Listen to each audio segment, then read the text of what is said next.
உலகத்தை நம்பி இருக்கிறவங்களுக்கு அவங்களுடைய வாழ்க்கை கோலியாத்தை போல தான் போகும். எல்லாருக்கும் ஒரு நொடி பொழுதில் எல்லாம் மாறி போகும். அழுகையும் பற்கடிப்பும். பெலிஸ்தருடைய சேனை முழுவதும் அழுகையும் பற்கடிப்பும் ஆச்சு. ஆனால் தெரியாது, அன்னாவும் காய்பாவும் புறம்பே எப்படி இருப்பாங்க? மனுஷரால் அங்கீகரிக்கப்பட்டவங்க. ஒரு பெரிய தோற்றத்தை உருவாக்கி இருப்பாங்க. பெரிய கட்டடம் கோபுரத்தை கட்டி வச்சுட்டு அதில் நாங்கள் ஆசாரியர்கள் என்று சொல்லுவாங்க. ஆனால் உள்ளே ஒன்றும் கிடையாது. ஆனால் கிறிஸ்து புறம்பே பார்க்குறதுக்கு எப்படி இருக்கிறார்? ஒன்றும் கிடையாது. ஆனால் உள்ளே எப்படி இருக்கிறார்? பிதாவை தரித்து கொண்டு இருக்கிறார். பிதாவும் நானும் ஒன்றாக இருக்கிறோம். அது தெரியும். மரணத்தை ஜெயிக்கிறது, உலகத்தை ஜெயிக்கிறது, பாதாளத்தை ஜெயிக்கிறது. அந்த ஜெயத்தில் தான் தெரியும். அன்னாவும் காய்பாவும் உலகத்தை ஜெயிக்க முடியுமா? பாதாளத்தை ஜெயிக்க முடியுமா? ஒரு வெள்ளை அடிக்கப்பட்ட கல்லறையாக தான் இருக்க முடியுமே தவிர இந்த வாழ்க்கைக்கு வர முடியாது. அவன் மேன்மை பாராட்டுகிறது வேற. அவன் கர்த்தரிடத்துல கேட்டான், உனக்கு இந்த அதிகாரத்தை கொடுத்தது என்ன? அந்த அளவு வஞ்சகம் இருக்கும். நான் தான் நியாயப்பிரமாணத்தின்படி நான் தான் தலைவன். நியாயப்பிரமாணத்தின்படி நீ தலைவனாக இருக்கலாம். சத்தியத்தின்படி தெய்வத்துவம் எனக்குள்ளே இருக்கு. தெய்வத்துவம் இல்லாத மனுஷன் என்ன அதிகாரம் அது? காற்று பறக்கடிக்கிற பதரை போல இருப்பார். உலகத்தை ஜெயிக்க முடியுமா? ஒரு மாயையான பரிசுத்தம் உலகத்தை ஜெயிக்க முடியுமா? சூழ்நிலைகளை ஜெயிக்க முடியுமா? நம்முடைய வாழ்க்கையில் தலைவிரித்து ஆடுகிற பேயாட்டம் ஆடுகிற சம்பவங்கள் சூழ்நிலைகளை எதிர்த்து நிற்க முடியுமா? நமக்கு மேன்மை பாராட்டுகிறது. அதான் சிலர் குதிரைகளை குறித்தும் சிலர் ரதங்களை குறித்தும் மேன்மை பாராட்டுவார்கள்.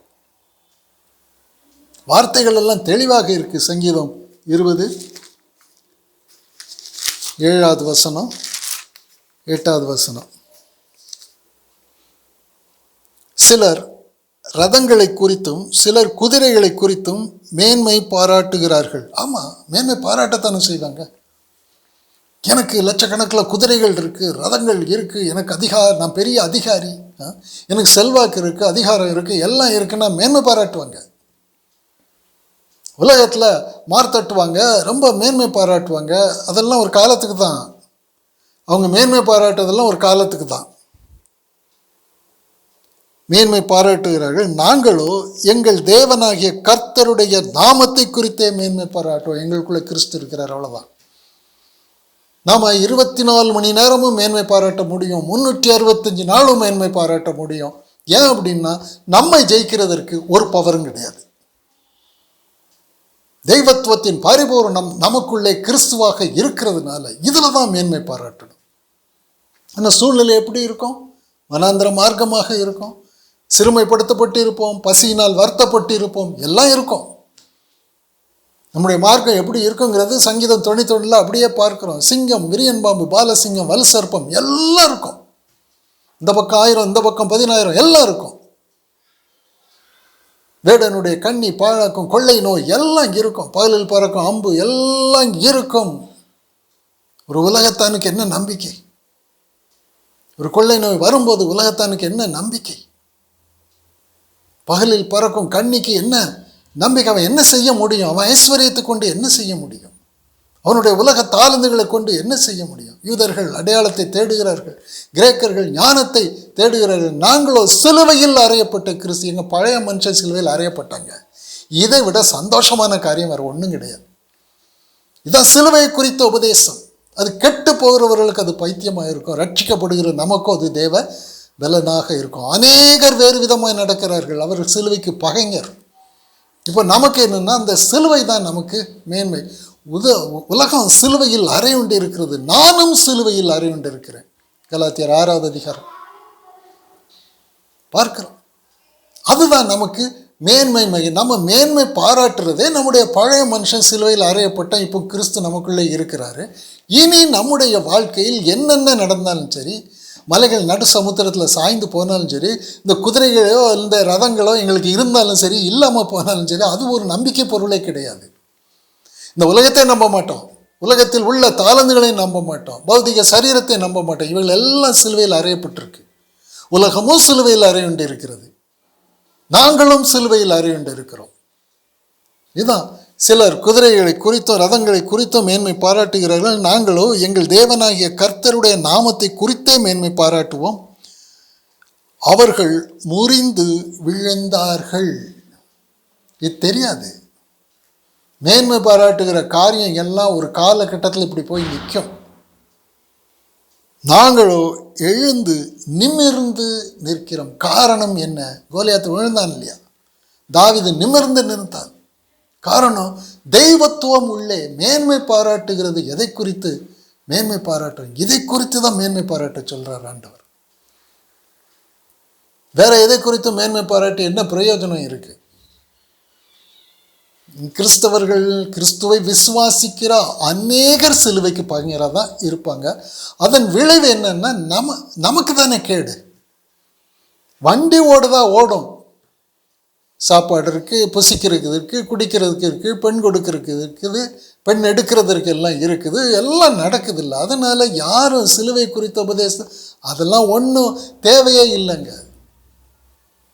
நோவா, அவருடைய குடும்பம் எப்படி இருந்தது? 1 வருஷமா 2 வருஷமா 100 வருஷம் பரியாசத்துக்கு ஆளானார். அப்போ எல்லாரும் புசித்தாங்க, குடித்தாங்க, பெண் கொடுத்தாங்க, பெண் எடுத்தாங்க, எல்லாம் நல்லா நடந்தது. ஒரு சூழ்நிலையில் ஆண்டவர் புரட்டி போடும்போது அழுகையும் பற்கடிப்பும் உண்டாயிருக்கும். அப்போ உதவியை தேடுவாங்க.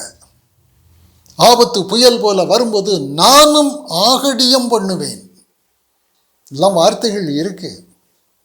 அவருடைய முடிவு அழிவு என்று ஆண்டவர் புதிய உடன்படிக்கை பழைய உடன்படிக்கையில் தான் சொல்லப்பட்டிருக்கிறது என்பது அல்ல. அவருடைய முடிவு அழிவுனே ஆண்டவர் சொல்றார்.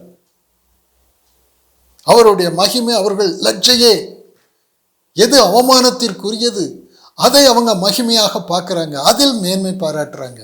வேண்டாம். உலகத்தில் உள்ளவைகளையும் இச்சையாதிருங்கள். ஏன் அப்படின்னா அது கண்களின் நிச்சயம், மாம்சத்தின் நிச்சயம், ஜீவனத்தின் பெருமை, இது எல்லாம் எலிப்பொறிக்கு வைக்கப்பட்டு இருக்கிற காரியம்தான். அதெல்லாம் நம்பாதீங்க. இதெல்லாம் நமக்கு தேவைதானே என்று கேட்பாங்க. தேவைதான். எனக்கு புசிக்கிறதுக்கு போஜனம் வேணும், குடிக்கிறதுக்கு தண்ணீர் வேணும், உடை வேணும், இடம் வேணும், எல்லாம் வேணும். அதெல்லாம் ஆண்டவர் பார்த்துக்கிடுவார். அவர் நம்மை நடத்துகிற மார்க்கத்தில் நாம் விசுவாசத்தில் இப்படி நாம் ஜெயம் கொள்ளணும், மார்த்தட்டணும். ஒரு நதி உண்டு, அது நீர்க்கால்கள், தேவனுடைய நகரத்தை உன்னதமானவர் வாசம் செய்யும் பரிசுத்த ஸ்தலத்தையும் சந்தோஷிப்பிக்கும். இதான் மாறுதட்டுற காரியம். உலகத்தான் புலம்புவான், மாரடிப்பான், நம்ம மாறுதட்டுவோம், நிமிர்ந்து நிற்போம். ஏன் அப்படின்னா ஒன்றும் வெளியே தெரியாது. இவனுக்குள்ளே இவ்வளோ பவர் இருக்கா, வெளியே தெரியாது. கிறிஸ்துக்குள்ளே அவ்வளோ பவர் இருந்ததா, வெளியே தெரியாது. பெருவெள்ளம் வந்து முட்டி மோதும் போது 2 வீடு இருக்குது. ஒரு வீடு இடிந்து ஒன்றெல்லாம் ஆகுது, அழிந்து போகுது. இன்னொரு வீடு நிலைத்து நிற்கிறது. எப்படி? அஸ்திபாரம் வேற. எனக்குள்ளே கிறிஸ்து என்கிற விசுவாசத்துல தான் அந்த வீடு நிற்கிதே தவிர மற்றபடி ஒன்றும் இல்லை. இதுதான் மேன்மை பாராட்டுகிற ஆண்டவர். அதைத்தான் சொல்ற, நான் சொல்லிய இந்த வார்த்தைகளின் கேட்டு அதன்படி செய்கிறவன் எவனோ அவன் எப்படி இருப்பான். கிறிஸ்துவின் சிலுவை குறித்த உபதேசமே ஒன்றும் கிடையாது. அதையெல்லாம் கொச்சைப்படுத்திட்டாங்க. கிறிஸ்துவின் மரணத்தை குறித்தும் அவருடைய சிலுவையின் உபதேசத்தை குறித்தும் அதில் நம்முடைய பங்கு என்ன, இதெல்லாம் கொச்சைப்படுத்தப்பட்டு கிறிஸ்துவை விட்டு பிரிக்கப்பட்டு ஒன்று இல்லாமல் தள்ளப்பட்ட நிலையில் இன்னைக்கு பெரும்பாலுமா கிறிஸ்தவர்கள் மனுஷனை நம்பிக்கொண்டிருக்கிறாங்க. ஒரு நதி உண்டு என்பதே தெரியாது. அது நீர்க்கால்கள் என்னை சந்தோஷிப்பிக்கும், அந்த நதியே தெரியாது. வேஷம், அத்தனையும் வேஷம். ஒரு கண்ணியிலிருந்து தப்பி இன்னொரு கண்ணிக்கு போகிறாங்க, அப்படித்தான் இருக்கும். அந்த கண்ணியிலிருந்து தப்பி இன்னொரு கண்ணிக்கு போவாங்க. கர்த்தருடைய பாதத்துக்கு வருகிறது வரை கண்ணி தானே.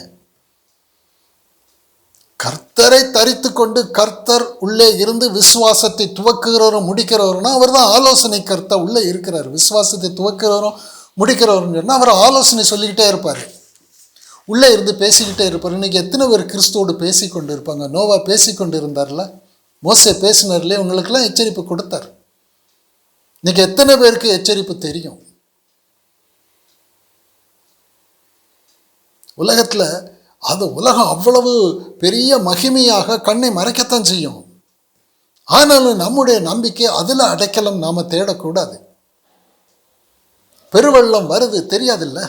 இப்போ ஆண்டவர் சொல்கிறார், பெருவெள்ளம் வர்றதுக்கு முன்னாடியே ஆண்டவர் சொல்கிறார் பெருவெள்ளம் வரப்போகுது. நான் சொல்லிய வார்த்தையை கேட்டு அதன்படி செய்யாதவனுக்கு அந்த பெருவெள்ள சேதத்தை உண்டாக்கவே உண்டாக்கும். நான் சொல்லுகிற வார்த்தை கேட்டு அதன்படி செய்கிறவனை பெருவெள்ளம் சேதப்படுத்தாது. இதான் நாம மேன்மை பாராட்டுறது. உலகத்தை எதுக்கு நம்பணும்? நம்ப வேண்டான்னு ஆண்டவர் சொன்ன காரியத்தை எதுக்கு நம்பணும்? நம்பு என்று சொல்லுகிற அவருடைய வார்த்தை ஏன் நான் அலட்சியம் பண்ணணும்? எவ்வளவு வாக்கு தத்தங்கள்!